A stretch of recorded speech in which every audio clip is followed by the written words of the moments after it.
सभी भक्त अपने स्थान पर खड़े हो जाएं। सभी भक्त अपने स्थान पर खड़े हो जाएं। प्रेम से हम सभी भागवत भगवान जी की आरती करेंगे। हरि ओम चंद्रमहि बड़ा सुजान कच्छो खड़े हो जाओ। श्रोता धर्मायुष्य प्राणस्य सभी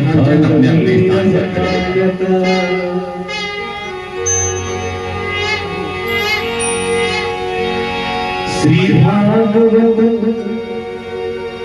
भगवान की है आरती। पापियों को पाप से है तारती।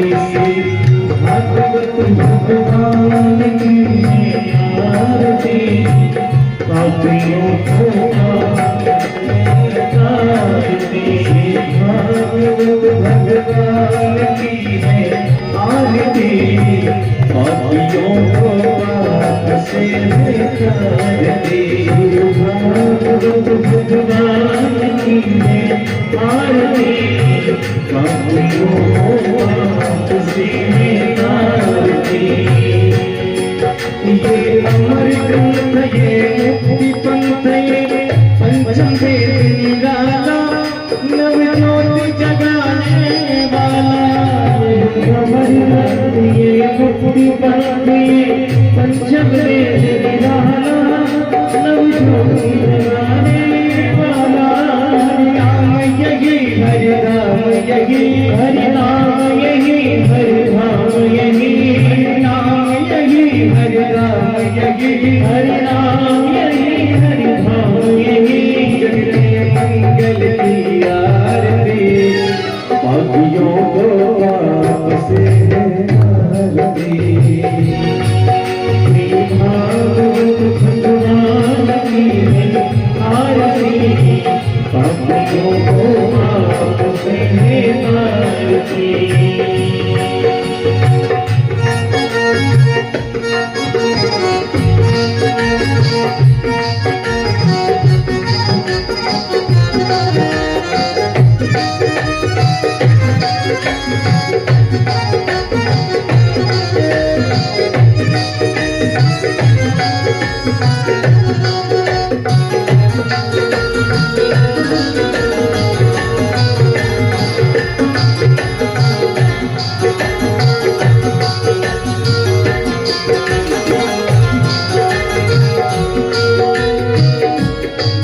ये साथ गीत गावन पापों मिटाने वाला हरि दर्श कराने वाला।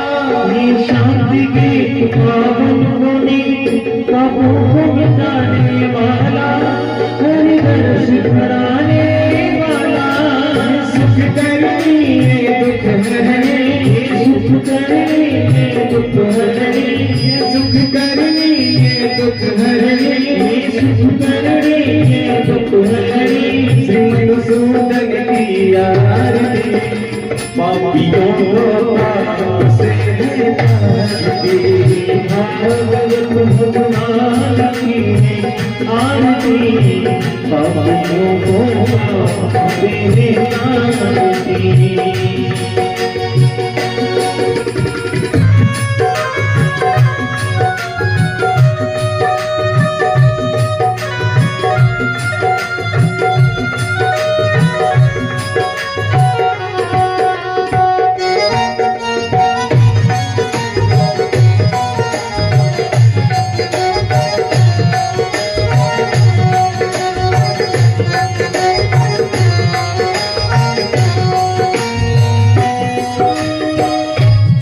ये मधुर बोल सतपंथ बोल सन्मार्ग दिखाने वाला बिगड़ी को बनाने वाला।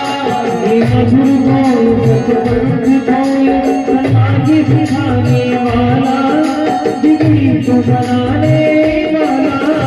नाम यही घनश्याम यही नाम यही घनश्याम यही मेरे नाम यही मेरे श्याम यही नाम यही मेरे श्याम यही। प्रभु की महिमा की आरती। पापियों को पाप से तारती। भागवत भगवान की है आरती। पापियों को पाप से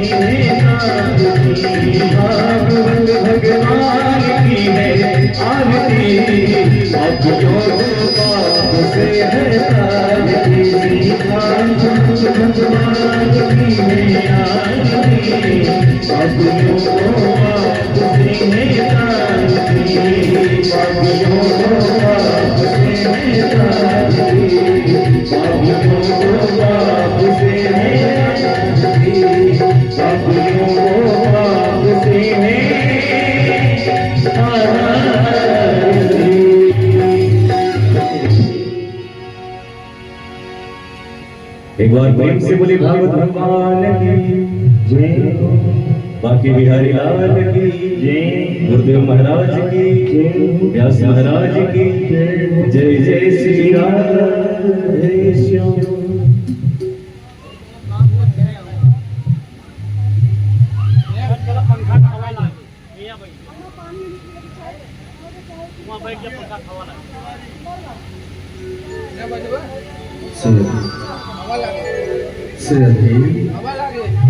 स्थान परिवर्तन मत करो।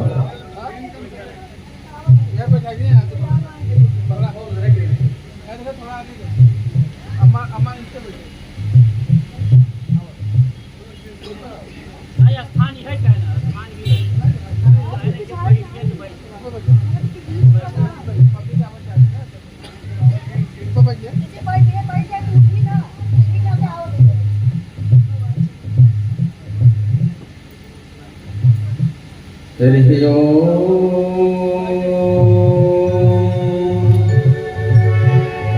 श्री गणेशाय नमः। हरि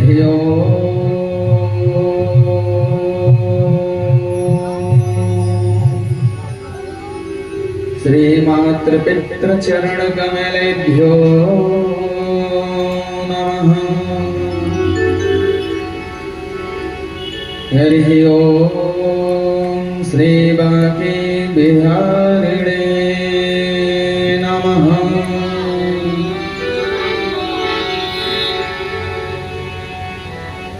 इधेयं सदा परिभवगनमभीष्टदोहम् तीर्थास्पदं शिवविरञ्चिनुतं शरणम्। विद्यार्थी हम पढ़त पाल भवाभिपोतम वंदे महापुरुष के चरणारविंदम।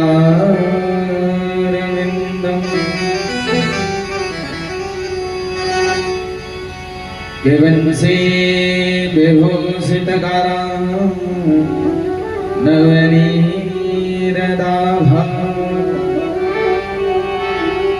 पीताम्बरादरुणबिम्बफलाधरोष्ठम् पूर्णेन्दु सुन्दरमुखादरबिम्बनेत्रा कृष्णात्परं किमपि तत्त्वमहं न जाने। जय जय श्री राधा रमण, जय जय नमल किशोर, जय गोपी चित चोर प्रभु, जय जय माखन चोर। राधे मेरी स्वामी मैं राधे पिरुदास, जन्म जन्म मोहिनी जियो श्री वृंदावन।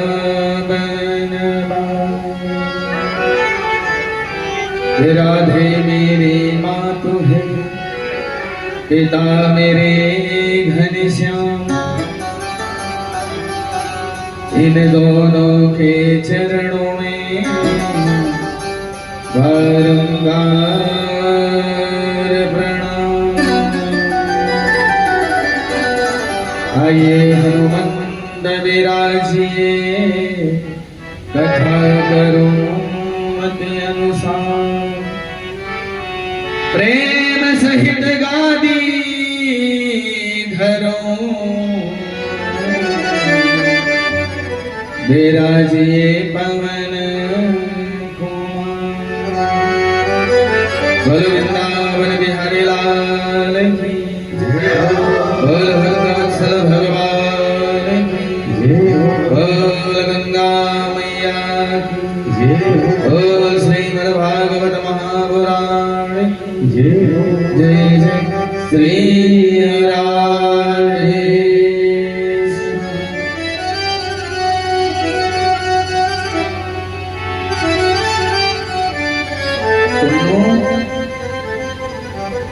टुन्नू भैया खटिया सीधी के लिए तो पूर्व पश्चिम के लिए तो भाई दक्षिण के गोड़ पे गोड़ रहा है यार।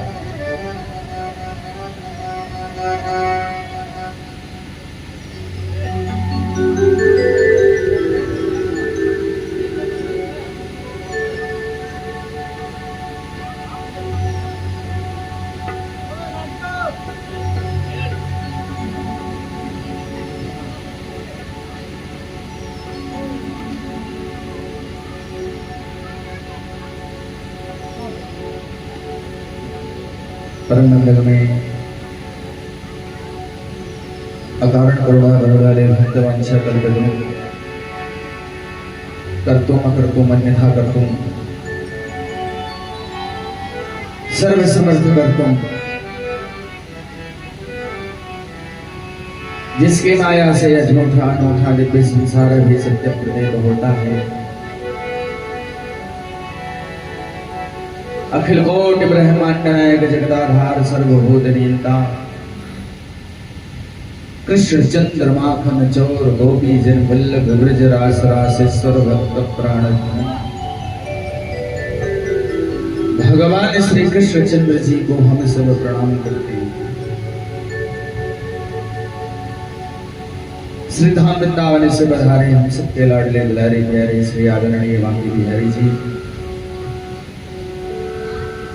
कथा पंडाल में उपस्थित मेरे गोविंद के लाडले दुलारे प्यारे उनके अपने भक्तों, सीता सावित्री के चरित्र को चरितार्थ करने वाली दयामयी ममतामयी करुणामयी प्यारी माताओं एवं बहनों, परीक्षित के रूप में विराजमान आदरणीय बड़े भैया विजय शंकर शुक्ला जी और उनके परिवार के समस्त सम्मानित सदस्यगण, जैसा कि आप समस्त ग्राम नगर वासी को पता है, आपके गांव में ग्राम देवी के पावन सानिध्य में उनकी कृपा प्रसादी के तले पुष्पित और पल्लवित होने वाली भागवती गंगा का प्राकट्य हुआ। उसका आज बेराम दिवस है। बेराम दिवस जो किसी कारणवश अनवरत 6 दिनों से कथा का श्रवण नहीं कर पाए हैं, आज अंतिम दिन की कथा श्रवण करने से उनको संपूर्ण श्रीमद् भागवत महापुराण की कथा सुनने का फल प्राप्त हो जाता है। आइए कथा प्रारंभ हो। मनवाड़ी को पवित्र करने के लिए कृष्ण ठाकुर जी के नाम का आश्रय, उसके बाद जैसी इच्छा होगी किशोरी जी की सो इसे होगा।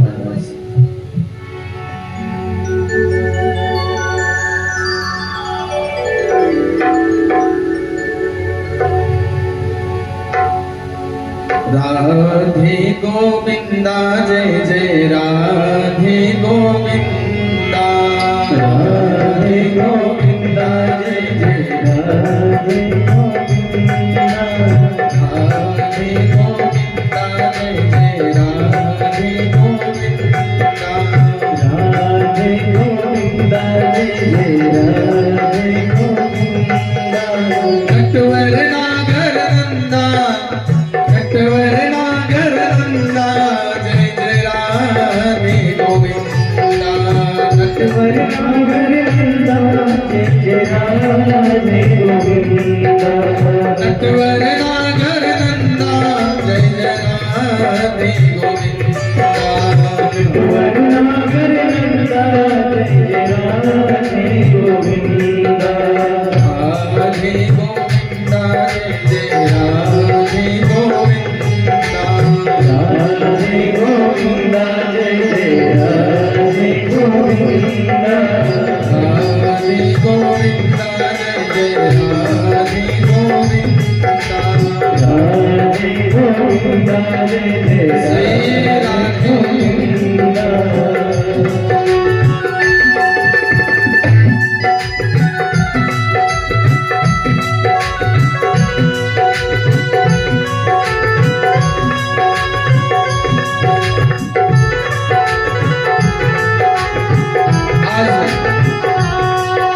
अंतिम दिन बताऊंगा। परीक्षित जी शुक्राचार्य जी को कथा सुना रहे हैं। एक काला काला पुरुष हाथ में नंगी तलवार लेकर के आया। शुक्राचार्य महाराज जी से कहा, महाराज मैं कहाँ बैठूं, मेरे बैठने का स्थान बताओ। जानते हैं हम शुक्राचार्य जी क्या कहा? मेरे राम जी के संकीर्तन में, मेरे श्याम सुंदर के भैया के संकीर्तन में जिसके हाथ से ताली सेवा नहीं होती उसके मस्तिष्क में जाकर के विराजमान। बोलवा के बिहारी लाल की राधे गोविंदा जय राधे गोविंदा राधे गोविंदा जय राधे गोविंदा। नटवर नार नंदा जय राधे गोविंदा नटवर नार नंदा जय राधे गोविंदा नटवर नार नंदा जय राधे गोविंदा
नटवर नार नंदा जय राधे गोविंदा राधे गोविंदा जय राधे गोविंदा राधे गोविंदा जय राधे गोविंदा।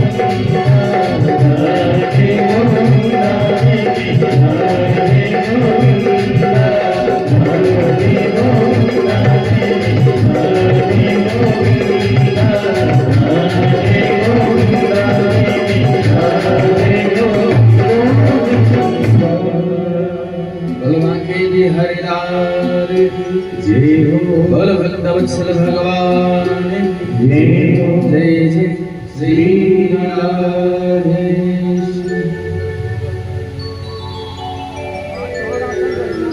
ये भीष्म को नाम राजासी विदर्भाधिपतिर् महान्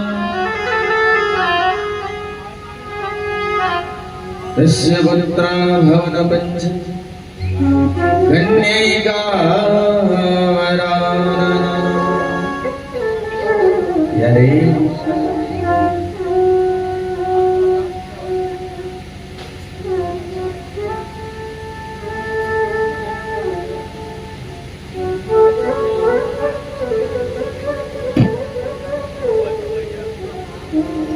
सिर सिर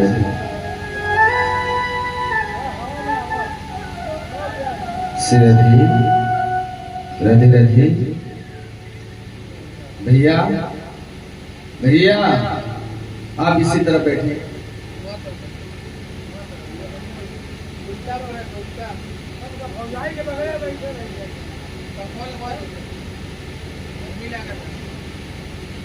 उल्टा दाहिने तरफ नहीं बैठना, दाएं तरफ पंखों धरे लगे।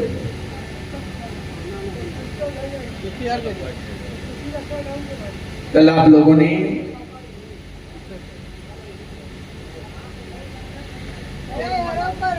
परम पावनी भागवती कथा में मेरे कन्हैया के सुंदर विवाह की कथा का श्रवण किया। बताइए, आप लोग सब विद्वान हैं, परम ज्ञानी हैं, जिस व्यक्ति की मृत्यु एक दिन बाद होने जा रही है तक्षक नाग डसने से, उसको किसी के विवाह की वह भी हरण की कथा शुकाचार्य सुना रहे हैं। क्या ऐसा हो सकता है? सुनने वाले को अच्छा लगेगा क्या?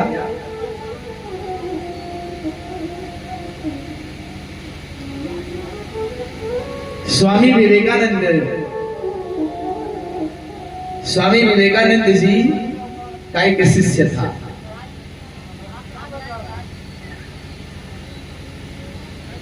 उनके पास गया, कहा गुरुदेव मेरा मन पूजा में नहीं लगता,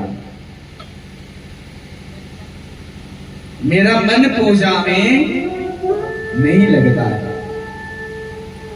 विवेकानंद जी ने कहा बेटा क्या करेगा तू पूजा करके? आज से 5 दिन बाद तेरी मृत्यु हो जाएगी। आज से 5 दिन बाद वह शिष्य दौड़ा दौड़ा आया, अपने कमरे में बंद हो गया, माला पकड़ लिया हाथ में, जपना प्रारंभ कर दिया, ठाकुर जी इस बार मुझे बचाओ, आगे गलती नहीं हुई। गुरु जी ने कहा, एक दिन बीता, 2 दिन बीता, 3 दिन बीता, तीसरे दिन के बाद उसकी भूख प्यास भी खत्म हो गई। जो भी प्राणों से प्यारी दिखती थी वह देखना नहीं चाहता। जो कान अपने बच्चों के तोतली भाषा सुनने के लिए लालायित रहते थे, उसे सांप बिच्छू नजर आ रहे हैं। अंतिम चौथा दिन भी बीत गया, रात्र बीत गया, 5वां दिन आ गया, दिन बीता, रात्र भी बीत गई। 6ठे दिन दौड़ा दौड़ा गया, कहा गुरुदेव मैं जीवित हूँ, मरा नहीं। स्वामी विवेकानंद जी ने कहा कि बेटा तेरा प्रश्न क्या था? कि मेरा मन पूजा में नहीं लगता, बता तो इतने दिन में क्या किया? पूजा किया कि नहीं? कहा गुरुदेव जिस दिन आपने कहा कि अब तू क्या करेगा पूजा करके, तेरी मृत्यु तो 5वें दिन हो जाएगी। कहा भूख प्यास सब बंद, अपने को कमरे में बंद करके केवल माला पकड़ी, केवल माला पकड़ी। अब यहाँ शुकाचार्य महाराज जी क्या कर रहे हैं कि अंतिम 7वें दिन 6ठे दिन उन्होंने कथा सुनाई भगवान श्री कृष्ण और रुक्मिणी के हरण की। क्या ऐसा हो सकता है क्या? शुकाचार्य जी महाराज तो इतने कम बुद्धि के तो थे नहीं। एक दिन बाद परीक्षित की मृत्यु तक्षक नाग डसने से हो रही है और एक कथा सुना रहा है विवाह की, है? ऐसा नहीं हो सकता। रुक्मिणी है शुद्ध अंतःकरण जीवात्मा। ध्यान दीजिएगा, परमात्मा से मिलने मिलाने की कथा का नाम है रुक्मिणी प्रसंग। एक शुद्ध अंतःकरण जीवात्मा मेरे गोविंद से, मेरे कन्हैया से, मेरे श्याम सुंदर से मिलता कैसे है, इसी कथा का वर्णन किया गया है रुक्मिणी विवाह प्रसंग में। ध्यान दीजिएगा, 2 कथा रुक्मिणी विवाह और श्री रामचरितम, ये 2 कथा परमात्मा से मिलने की कथा है। शुद्ध अंतःकरण जीवात्मा है रुक्मिणी। उसका सत्संग हुआ नारद जी के साथ। नारद जी के मुखारविंदों से भगवान को के गुणानुवादों को सुन करके उसने प्रेम कर लिया मेरे कन्हैया से, नाता जोड़ लिया। तस्मात् केनात् उपायेन मनः कृष्णेन वेशिये। रुक्मिणी का मन मन रूपी मीन गोविंद के पाद पद्मों का अनुरागी हुआ। उनकी आंख हमेशा पदनख चंद्रिका का दर्शन करती थी और उनके पावन हृदय में मेरे कन्हैया हमेशा गोता लगाने लगे कि अब अगर मैं पति रूप में अगर वर्ण करूंगी तो सिर्फ श्याम सुंदर का, सिर्फ कन्हैया का वर्ण करूंगी, अन्यथा विवाह नहीं करूंगी। सज्जनों, हमें आपको कथा में जाना चाहिए। अगर हम भागवत की कथा में, राम जी की कथा में जाएंगे और कथा को प्रेम से श्रवण करेंगे तो हमारे मन में, हमारे हृदय में, हमारे हृदय भवन में राम जी का स्वरूप, मेरे श्याम जी का स्वरूप उभर कर अपनी आप प्रकट हो जाएगा। और जब हम श्याम जी के प्रेम में पागल दीवाने मस्ताने बन जाएंगे तो कन्हैया हमारे हृदय का हरण करने के लिए जरूर आएगा। लेकिन कब? जब हम अपना अधिकार सिद्ध करेंगे। मेरा मन रूपी मीन गोविंद के चरणों में लगा रहेगा, कन्हैया मुझे अधिकार प्रदान कर देगा, हरण करने आएगा।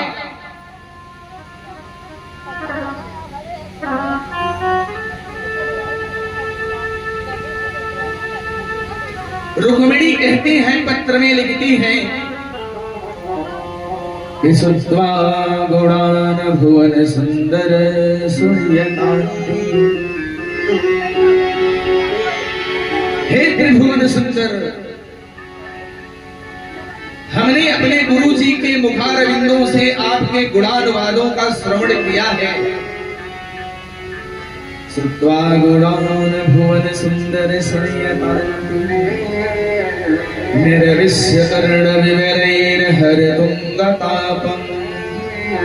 जो मेरे त्रिविध ताप थे, पाप ताप संताप थे, आपकी कथा श्रवण करते करते, आपकी कथाओं का श्रवण करते करते मेरे तीनों ताप नष्ट हो गए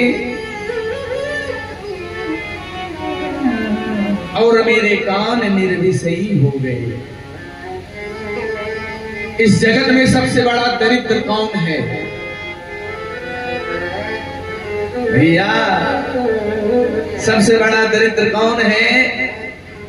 वो दरिद्रो जस्य विषयानुरागी, जिसका अनुराग संपूर्ण विषयों में है। श्रीमाश्च कोवा, इस जगत में सबसे बड़ा धनवान कौन है? जस्य संतुष्टो, जो किसी भी परिस्थिति में संतुष्ट हो। कि आशा ही परमं दुःखम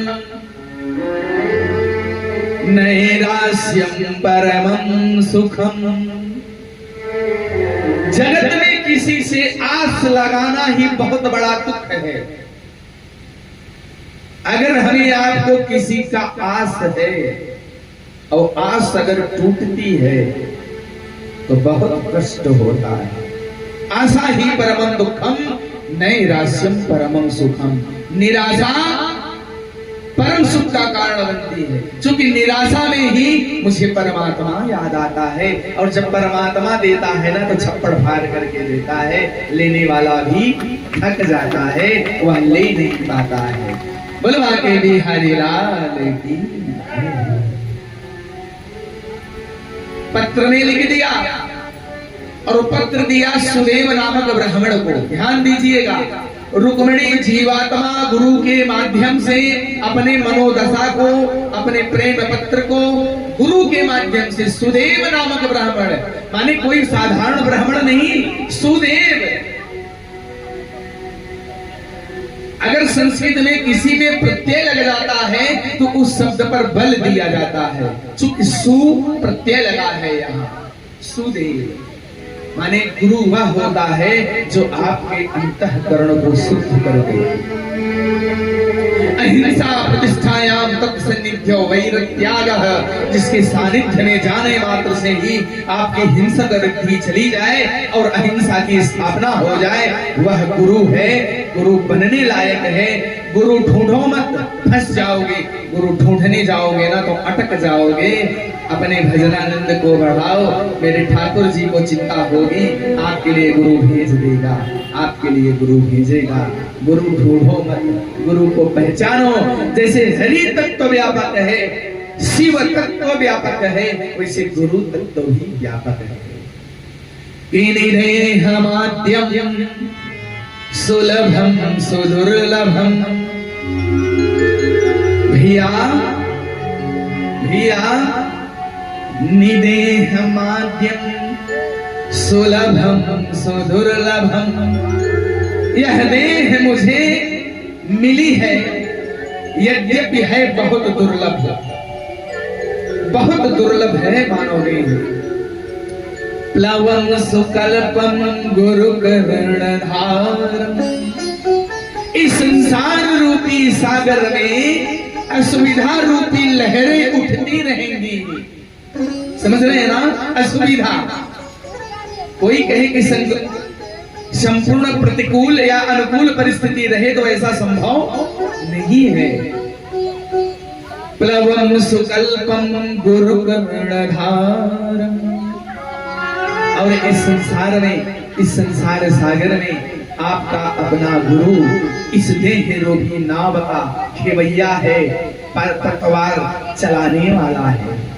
तब भगवान कहते हैं कि अगर आपके जीवन में सुदेव माने सुंदर गुरु है तो आपकी इस काया को पवित्र मानसरोवर का राजहंस बना करके मायानुकूल नभस्वतेरितम पुमान भवाभ्यं तरेसयात्मः।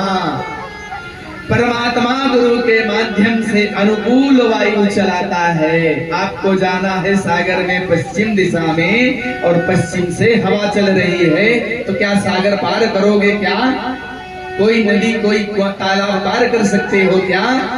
परमात्मा कहता है कि गुरु के माध्यम से मैं अनुकूल वायु चलाता हूँ, और इस जगत में इतना सब कुछ सुलभ होने के बाद जो अपनी आत्मा का कल्याण माने अपना कल्याण नहीं कर सकता है वह आत्मघाती है। मायानुकूलेन नभस्वतेरितम पुमान भवाभ्यं न तरेसयात्मः। वह संसार सागर को, संसार सरोवर को, जगत को मोक्ष की प्राप्ति नहीं कर सकता, उसका यह जीवन बेकार है, जीवन बेकार है। वृथा कस्य नरस्य जीवनम। ऐसे व्यक्ति का जन्म लेना ही व्यर्थ है। उसका जन्म केवल अपनी माता को प्रसव पीड़ा देने के लिए हुआ है।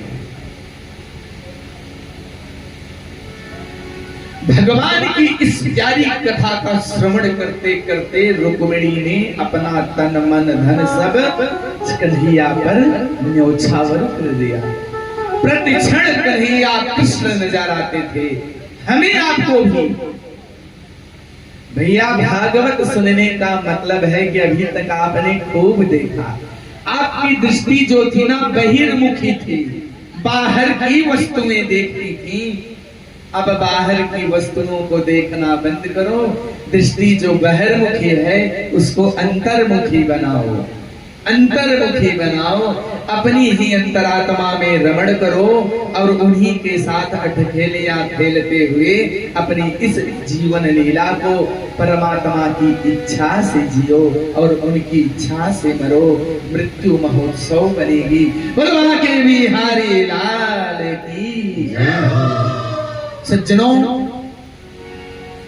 जनमत नरत असह, लेकिन भैया कन्हैया के जो लाडले उनके अपने प्यारे हैं उनकी मृत्यु नहीं होती, उनकी मृत्यु नहीं होती।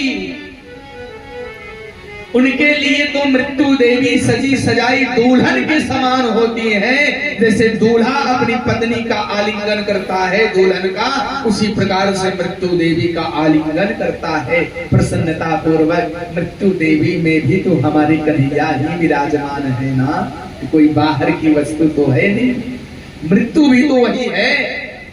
ध्रुव महाराज ने मृत्योर मूर्धन परम दत्ता, मृत्यु देवी के मस्तिष्क पर अपना सर रख करके ध्रुवलोक धाम को चले गए। बताइए, जो हम आप सब अनन्य भक्त हैं, क्या मेरी मृत्यु हो सकती है क्या? हमें अपनी मृत्यु को महोत्सव बनाना है।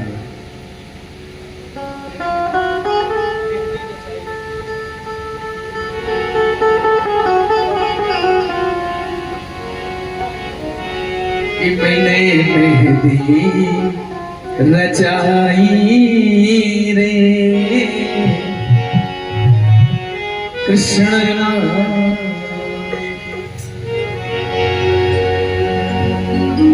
मैंने मेहंदी रचाई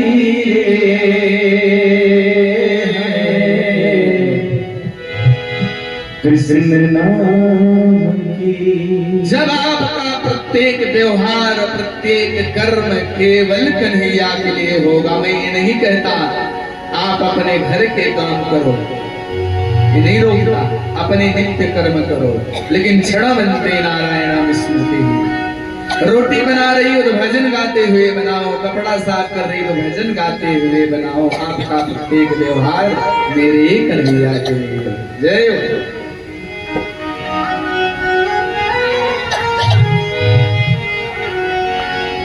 मैंने मेहंदी रचाई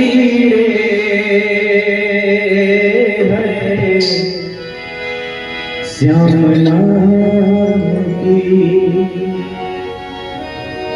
मेरी चूड़ियों पे कृष्ण, मेरी चुनरी पे कृष्ण, मेरी चूड़ियों पे कृष्ण, मेरी चुनरी पे कृष्ण। मैंने नथनी गढ़ाई श्याम नाम की। मैंने मेहंदी रचाई श्याम नाम की। मैंने मेहंदी लगाई श्याम नाम की।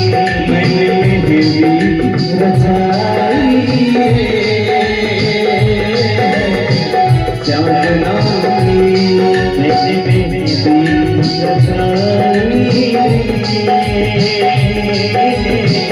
श्याम नाम की।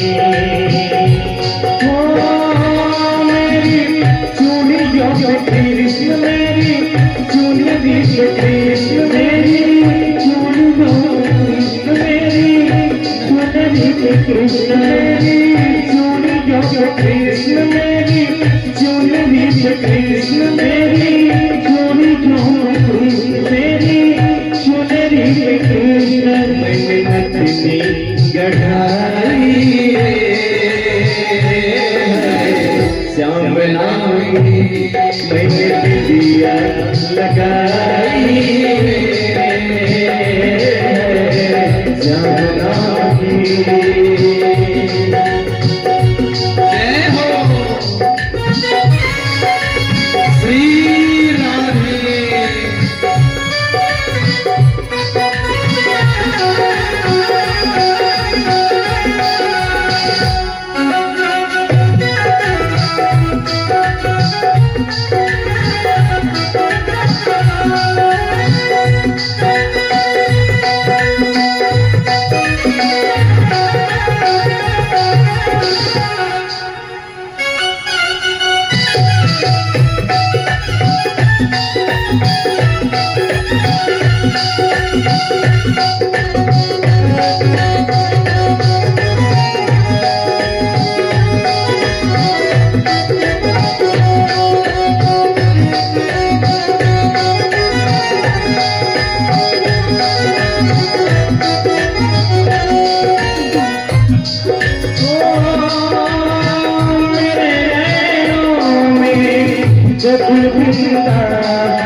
मेरे प्राणों में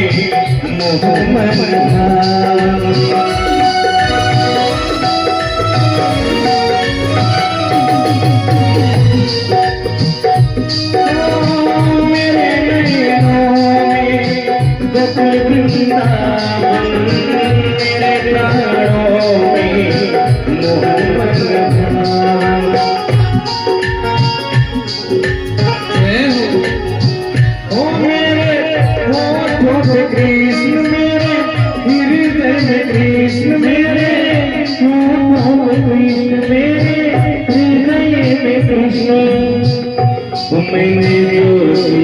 जलाई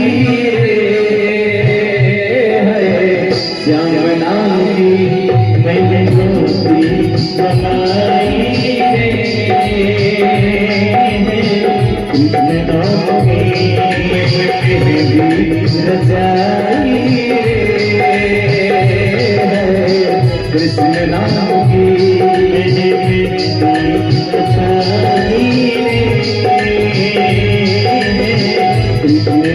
के बिहारी लाल की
प्रीतम है कृष्ण मेरा, जीवन है कृष्ण मेरा, प्रीतम है कृष्ण मेरा, जीवन है कृष्ण।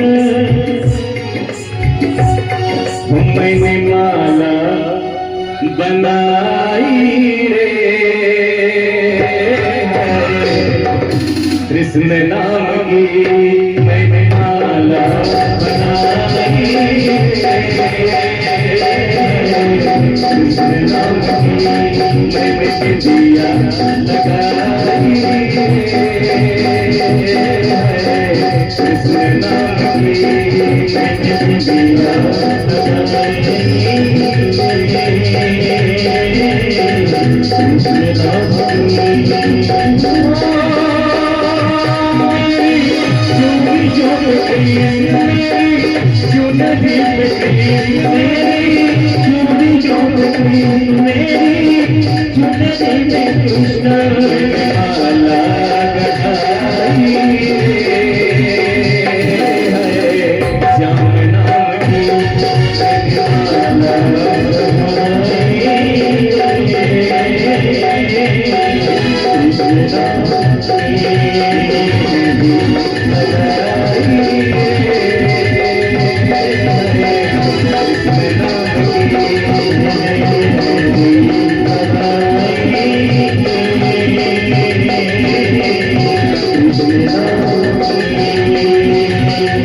हरिलाल की जय जय श्री राम।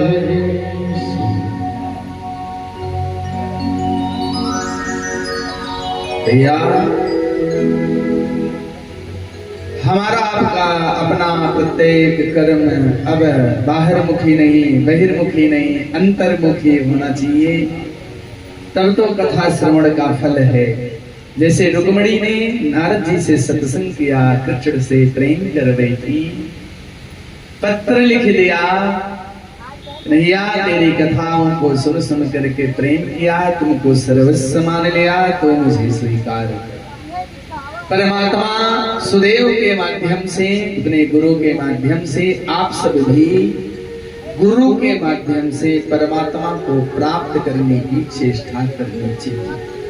गुरु के द्वारा मिले मंत्र का अनवरत लगातार जप करने से परमात्मा का सानिध्य जीवात्मा को जल्दी प्राप्त हो जाता है। गुरु का अपना क्या अधिकार है? गुरु का वरद हस्त आपके मस्तिष्क पर पधारा कि नहीं पधारा, गुरु का सानिध्य कितना आपको मिला, गुरु का चरण रज कितना मिला, इस पर भी आपकी मनोदशा पर, चीजें भी मनोदशा पर आपके ऊपर निर्भर है। रुक्मिणी और मेरे श्याम सुंदर के दाम्पत्य जीवन में पहली संतान आती है प्रद्युम्न महाराज जी। कौन? प्रद्युम्न महाराज जी। रुक्मिणी और कृष्ण के दाम्पत्य जीवन में प्रद्युम्न महाराज जी का जन्म होता है। एक राक्षस है जिसका नाम है सांबरासुर।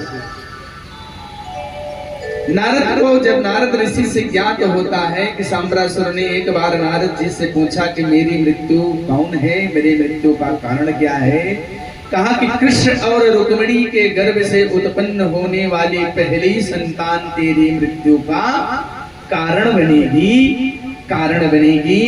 तो सांबरासुर को जब यह बात पता चली तो द्वारिका में प्रवेश करके प्रद्युम्न महाराज जी का हरण कर लिया। आकाश मार्ग से जा रहा था, समुद्र में गिरा दिया। जाको राखे साइया मार सके ना कोई, बाल नवाका कर सके सो जगवेरी हो। जिसकी रक्षा स्वयं परमात्मा करते हो उसका आकाश मार्ग से गिराना, मछली का ऊपर आना श्वासन क्रिया के लिए, ये दोनों क्रिया एक साथ गई। मछली मुंह खोला, प्रद्युम्न महाराज जी उसी मछली के पेट में चले गए। वह मछली पकड़ी गई, सांबरासुर के राज्य में ही बेची गई, सांबरासुर के यहाँ महल में गई। सांबरासुर का जो सेवक है, भोजन बनाने वाला है, उसका नाम है मायासुर। मायासुर ने मछली को चीरा, उसके पेट से बच्चा मिला। उसने अपनी पत्नी मायावती को दिया जो साक्षात रति है। एक कथा राम जी से है। तारक असुर भय होते ही काला तारकासुर का जन्म हुआ। उसने वेदों का हरण कर दिया, पृथ्वी पर बहुत मारकाट मचाई। उसने ब्रह्मा जी से खूब आशीष प्राप्त किया, वरदान प्राप्त किया। चूंकि जानते हैं सती है नहीं, भगवान शिव की संतान का जन्म हो नहीं सकता। उसी समय उसका जन्म हुआ। ब्रह्मा जी की स्तुति किया, ब्रह्मा जी प्रकट भये, वरम ब्रोहि वरम ब्रोहि वरम ब्रोहि। ब्रह्मा जी ने कहा वर मांगो वर मांगो। कहा मेरी मृत्यु अगर कुछ हो जगत में तो वह शिव के पुत्र द्वारा मेरी मृत्यु हो, भगवान शिव की संतान द्वारा मेरी मृत्यु हो। खूब मार काट किया, वेदों को चुरा लिया, सारे देवता परेशान। भगवान शिव समाधि में है, विवाह हुआ नहीं है, संतान होगी कैसे?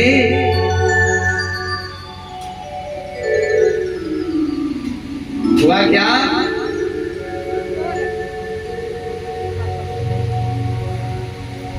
कि सारे देवताओं ने भगवान शिव की समाधि तोड़ने का यत्न प्रयत्न किया, सब निष्फल रहे।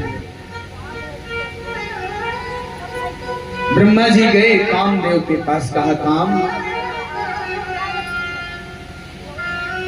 अब तू अपने पांचों बाणों के साथ उद्यापन मोहन सम्मोहन सारे 5 बाणों के साथ भगवान शिव की तपस्या को भंग कर। कामदेव ने कहा जगत पिता ब्रह्मा जी, आप मुझे मृत्यु के मुख में क्यों झोंक रहे हैं? माना कि मैं यह जगत कार्य है, देव कार्य है, जनहित कार्य है। अगर मुझे प्राणों की आहुति देना पड़ा, इसमें मैं पीछे हटूंगा नहीं। लेकिन एक अपराध होगा भगवान शिव का। भगवान शिव का मैं अनन्य भक्त हूँ, उनकी तपस्या भंग करने का, उनकी समाधि तोड़ने का अपराधी मैं होऊंगा। सिर्फ इसी से भय लग रहा है, मरने का मुझे कोई भय नहीं है। कामदेव अपने पूरे वसंत ऋतु के साथ पहुंचा। भगवान शिव के ऊपर 5 बाणों का प्रयोग हुआ। भगवान शिव की समाधि टूटी, क्रोध हुआ, आया भगवान को सामने, काम को देखा, काम जर करके भस्म हुआ। सामने रति आई, कहा महाराज इसमें मेरा क्या दोष है? मैं काम की पत्नी रति इसमें मेरा क्या दोष था? मेरे पति ने तो जगत कल्याण के लिए, देव कल्याण के लिए आपकी तपस्या को भंग किया। तारक असुर भय होते ही काला। इस समय तारक असुर ब्रह्मा जी से वरदान प्राप्त करके एकदम आतंक मचा रखा है प्रभु। और इसी कारण मेरे पति ने आपका तपस्या भंग किया, आपकी समाधि तोड़ी, जिसका परिणाम हुआ कि पति भस्म हुआ। मेरा क्या होगा? भोलेनाथ ने आशीष किया, रति तुम चिंता मत करो, तब तक तुम आँख की पुतली पर निवास करो सबके। जब जदुवंश कृष्ण अवतारा, जब जदुवंश में कृष्ण का अवतार होगा तो तेरा यह पति प्रद्युम्न के रूप में रुक्मिणी और कृष्ण के दाम्पत्य जीवन में पुत्र रूप बन करके आएगा। तो जो रति है, जब कृष्ण और रुक्मिणी का विवाह हुआ तो रति तो सब जानती थी, सांबरासुर के दरबार में सुकोदन साधनम दाल भात बनाने का कार्य करने लगी वह रति, जिसको मैंने कहा मायावती, वह रति थी। नारद जी की बातें याद आई रति को, तो जो मायासुर था अपनी पत्नी मायावती को दिया था, उस पुत्र को देखा तो पहले एक बार वात्सल्य जागा, क्या कितना सुंदर बालक है। लेकिन अगले पल जब नारद जी की बात आई, यह पुत्र नहीं बल्कि मेरा पति है, रसायन विद्या के माध्यम से अपने पति प्रद्युम्न को बड़ा किया। सांबरासुर से युद्ध हुआ, सांबरासुर मारा गया। रति के साथ प्रद्युम्न द्वारिका में प्रवेश करते हैं, जैसे स्वयं रुक्मिणी मैया और भगवान श्री कृष्ण द्वारिका में प्रवेश किया। बलवा के बिहारी लाल की। सज्जनों, इन्हीं प्रद्युम्न और रति के गर्भ से अनिरुद्ध का जन्म हुआ। ध्यान दीजिएगा, अनिरुद्ध महाराज जी का जन्म हुआ। इसका विवाह वाणासुर की कन्या उषा से हुआ। उषा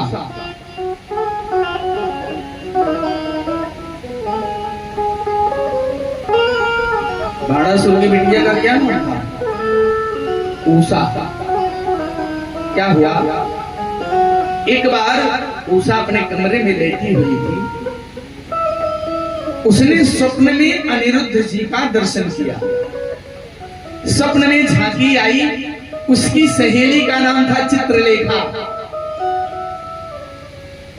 तो उषा ने सोचा कि इतना प्यारा पुरुष कौन है। स्वप्न में आकर के, स्वप्न में झांकी देख करके मेरे मन को मोह करके ले गया। अपनी सखी चित्रलेखा को बुलाई और चित्र बनवाई। जब चित्र बनवाई तो चित्रलेखा ने कहा, ये तो भगवान श्री कृष्ण के नाती अनिरुद्ध है। भगवान श्री कृष्ण के नाती हैं ये अनिरुद्ध। रात्रि में, मध्य रात्रि में चित्रलेखा ने अनिरुद्ध का अपहरण करके ले जा करके उषा के घर में उसके शयन कक्ष में बंद कर दिया। जब यह बात वाणासुर को पता चली तो उसने कारागार में डाल दिया अनिरुद्ध महाराज जी को। जब नारद जी के माध्यम से अनिरुद्ध के विषय में भगवान राम और बलराम को पता चला तो उन्होंने शोणितपुर पर आक्रमण कर दिया। बाणासुर की तरफ से भगवान शिव और इधर भगवान श्री कृष्ण का युद्ध हुआ। भगवान मेरे श्याम सुंदर ने ऐसे बाण का प्रयोग किया जिसमें भगवान शिव को जम्हाई आने लगी और बाणासुर के एक एक जो 1000 हाथों वाला था उसको 2 हाथ कर दिया, काट काट करके। कहा, अब तू भगवान शिव का पार्षद बनने लायक है। उषा और अनिरुद्ध का विवाह वहां संपन्न हुआ। बलवा के बिहारी लाल की। परीक्षित जी ने कहा, गुरुदेव अभी तो आपने एक ही विवाह की चर्चा किया, हमने सुना है कि भगवान की बहुत सारी थी, 8 बटरानियां थी, 16,100 वेद की ऋचाएं थी। वेद की ऋचाएं माने स्त्रियां। पहले समझ लीजिए 108 क्या है। के खमवायुमग्निं सलिलं महिं च ज्योतिं सतमान दिशाद्रुमादीन। जो 8 पटरानियां हैं यह अष्टधा प्रकृति है। पंचमहाभूत मन बुद्ध और चित्त पांतिनाथ। खमवायुमग्निं सलिलं महिं च ज्योतिंस सतवान दिशाद्रुमाद्री। सरितः समुद्रास्त तीर्थे च जलरा हरे शरीरम पटव। माने यह सब मेरे ठाकुर जी के शरीर से ही सबका प्राकट्य हुआ है। अष्टधा प्रकृति है, 8 पटरानियां, 100 है कृष्णोपनिषद, 16,000 है वेद की ऋचाएं कर्मकांड की। यह सब भगवान श्री कृष्ण की 16,108 पत्नियों के विषय में आया है कृष्णो उपनिषद में। मुंडोक उपनिषद में यह बात आई है। शुक्राचार्य कहते हैं कि प्यारे परीक्षित, वरीयानासुते प्रतनहतो हो गलितम निका। हे राजेंद्र, राजन परीक्षित, आपने बड़ा लोक कल्याणकारी प्रश्न किया, बहुत ही लोक कल्याणकारी प्रश्न किया कि आसीत सत्राजितो राजन। ध्यान से सुनिएगा। ए मैया, ढेलहिया चौथ जानत हैं भाई लोग? ढेलहिया चौथ माने वो चंद्रमा के जे देख ले था ओकरे ऊपर कलंक लग जाता। तो अपने हिया देसी उपचार है कि जे ढेलहिया चौथ देख ले वो दूसरे घरे पे ढेला मार दे, ओकरे ऊपर से कलंक समाप्त हो जाता है। बोलिए राधे राधे। ध्यान दीजिएगा, यह कथा बड़ी परम पावनी है, तीनों लोगों को पवित्र करने वाली है। आसीत सत्राजितो राजन। हे परीक्षित महाराज, हे राजन, सत्राजित नाम के एक राजा थे।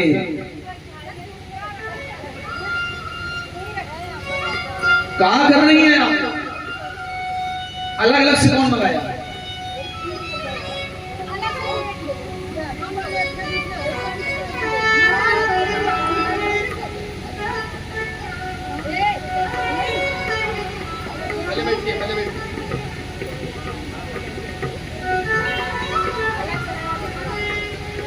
बोले राधे राधे।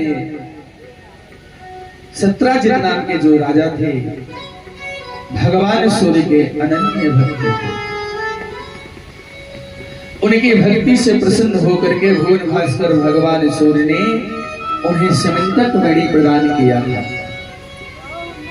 कौन सी मणि थी? स्यमंतक मणि। वह मणि, उस मणि की एक विशेषता थी, वह 8 भार सोना प्रतिदिन देती थी। 8 भार माने जानते हैं? 40 क्विंटल सोना रोज।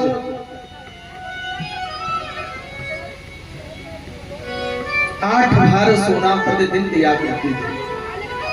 एक दिन राजा सत्राजित उसी समंतक मणि को सब गले में धारण करके सुधर्मा सभा में पहुंचे द्वारिका। सबको लगा कि ये भगवान सूर्य नारायण आ रहे हैं। भगवान श्री कृष्ण ने कहा नहीं, ये नारायण नहीं बल्कि ये राजा सत्राजित हैं। उनकी भक्ति से प्रसन्न होकर के सूर्य नारायण ने इन्हें समंतक मणि प्रदान किया है। उस मणि का यह प्रभाव है कि सूर्य के समान दीप्तमान है। वायु सज्जनों, सुधर्मा सभा में कन्हैया ने कहा कि देखो राजन सत्राजित, आप राष्ट्रीय संपत्ति हैं, आप समंतक मणि अपने पास रखिए, लेकिन इससे मिलने वाला धन राज खजाने में जमा करा दिया करेंगे। राजा सत्राजित को यह बात बहुत खराब लगी कि 24 घंटे पूजा मैं करूं, मेहनत मैं करूं, मजूरी मैं करूं, पूजा नहलवाऊं धुलवाऊं देर करूं और जब इससे खजाना निकले तो मैं इनको दे दूं। यह बात राजा को अच्छी नहीं लगी, चले गए। और उसी मणि को एक दिन राजा सत्राजित के छोटे भाई हैं प्रसेन, उनका नाम क्या है? प्रसेन। उन्होंने स्यमंतक मणि को धारण किया, अश्वमारोह किया, घोड़े पर सवारी किया और जंगल की तरफ बढ़ गए शिकार खेलने के लिए। आगे बढ़ते हैं तो सिंह सहित प्रसेन मारे जाते हैं। जब यह बात सत्राजित को पता चली तो उनको बड़ा दुख हुआ। हो ना हो कृष्ण ने स्यमंतक मणि की लालच में मेरे भाई को मार दिया।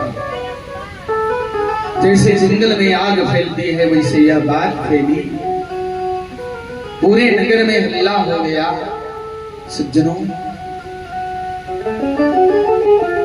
भगवान श्री कृष्ण ने समझा कि राम राम न किया न भरा, लेकिन यह अपमान बर्दाश्त नहीं। अपने प्रधान गणों के साथ वो जंगल की यात्रा करते हैं। देखते हैं कि अश्व सहित प्रसेन मरा पड़ा हुआ है। आगे बढ़ते हैं, वहां से सिंह के परचिन्ह दिखाई पड़ते हैं। सिंह के परचिन्ह को देखते हुए भगवान आगे बढ़ते हैं तो सिंह भी मरा है। वहां से रीछ का पद चिन्ह दिखाई पड़ता है।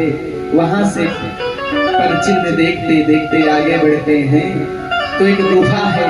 गुफा के बाहर एक रीछ कुमारिका स्यमंतक मणि को लेकर के खेल रही है। स्यमंतक मणि को लेकर के खेल रही है। कन्हैया दौड़ करके रीछ कुमारिका का हाथ पकड़ लिया, स्यमंतक छीनना चाहा। इतने में जाम्बवान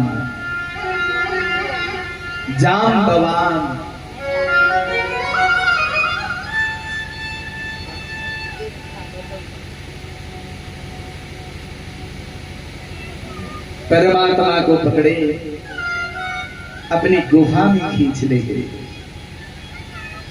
सज्जनों, 10 दिन तक तो जो उनके साथ प्रधान गण गए थे इंतजार किया निकलने का कि अब आएंगे। थक हार गए। जब भगवान वापस नहीं आए 10 दिन तक तो वापस चले गए। मथुरा द्वारिका में परमात्मा की रक्षा के लिए गर्गाचार्य जी ने देवी भागवत का आयोजन किया। ब्राह्मणों को बुलाया, दुर्गा सप्तशती का पाठ नवाह यज्ञ कर रहे थे। सज्जनों, ये जाम्बवान जो है ना, जाम्बवान माने समझ रहे हैं ना? कौन?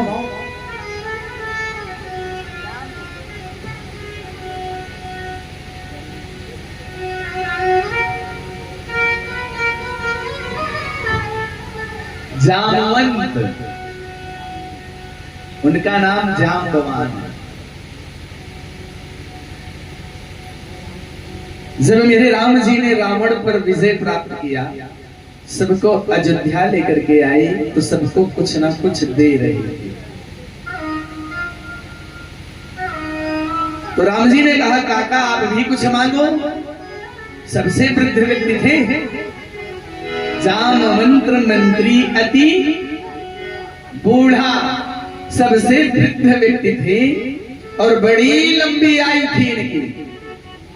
जब वामन अवतार में मेरे राम जी ने बलि को छला और विराट नारायण का रूप धारण किया तो एक घड़ी में उस विराट नारायण की 7 परिक्रमा किया जवानी में।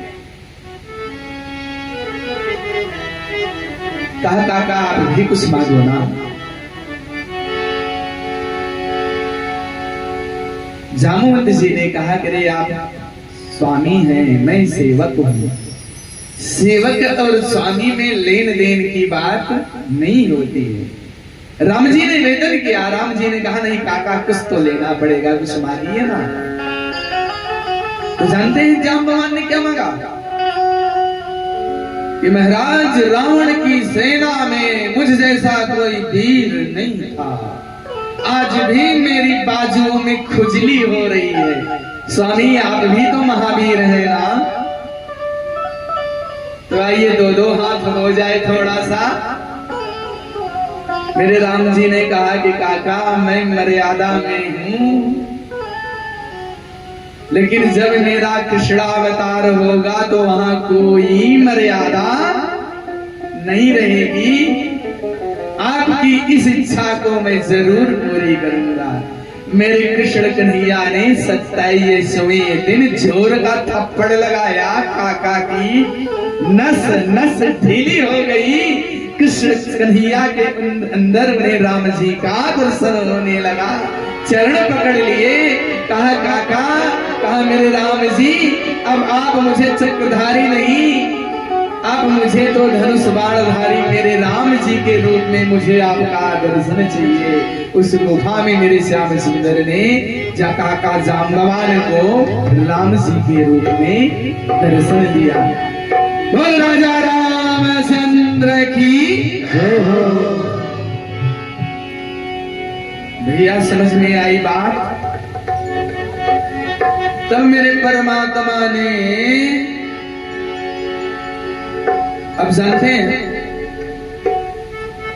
अभी तक तो मेरे राम जी टाट में थे, अब ठाट में हैं। क्यों भैया? अभी तक टाट में थे, अब ठाट में हैं। अयोध्या आप लोग गए कि नहीं? जब से मंदिर में राम जी पधारे, एक आदमी दो आदमी अयोध्या गए। अरे वाह, आप लोग राधे अयोध्या दर्शन करा दीजिए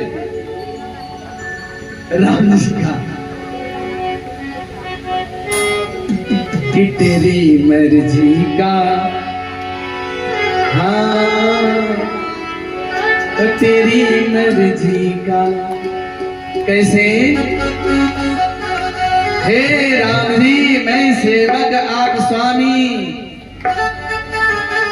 एक बात जानते हैं, और प्यारी सी बात, एकदम मीठी सी। कितने लोगों के गले में तुलसी की माला है? कितने लोगों के गले में तुलसी की माला है? आप एक अकेले, आप तुलसी। अरे गजब। अच्छा बंबई में कौन कौन लोग रहते हैं? थोड़ा हाथ उठा के बताओ। बंबई वाले, बंबई वाले, वहां एक म्युनिसिपालिटी होती है ना, जो आवारा कुत्ते टहलते रहते हैं, म्युनिसिपालिटी वाले पकड़ ले जाते हैं। और लेकिन जिस कुत्ते पर गले में पट्टी बंधी हुई है तो नहीं पकड़ते हैं। अरे आवारा,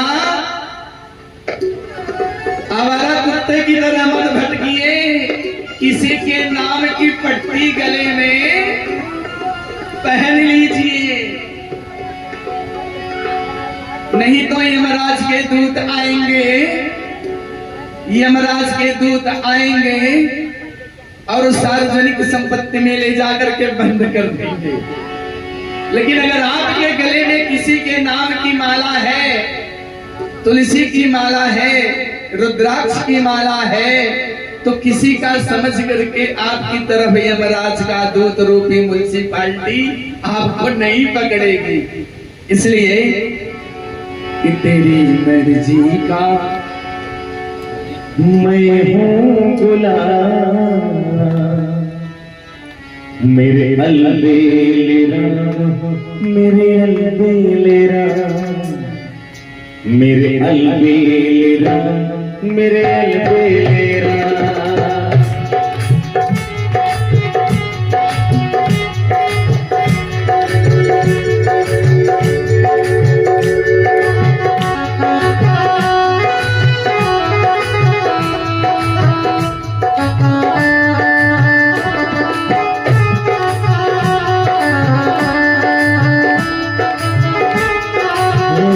तेरी मर्जी का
न्यौछावर भी कराल में हूँ तुम पर न्यौछावर जो भी कराल हूँ मैं तुम पर न्यौछावर जो भी कराल हूँ मैं तुम पर न्यौछावर दौलत मेरी दौलत मेरी दौलत मेरी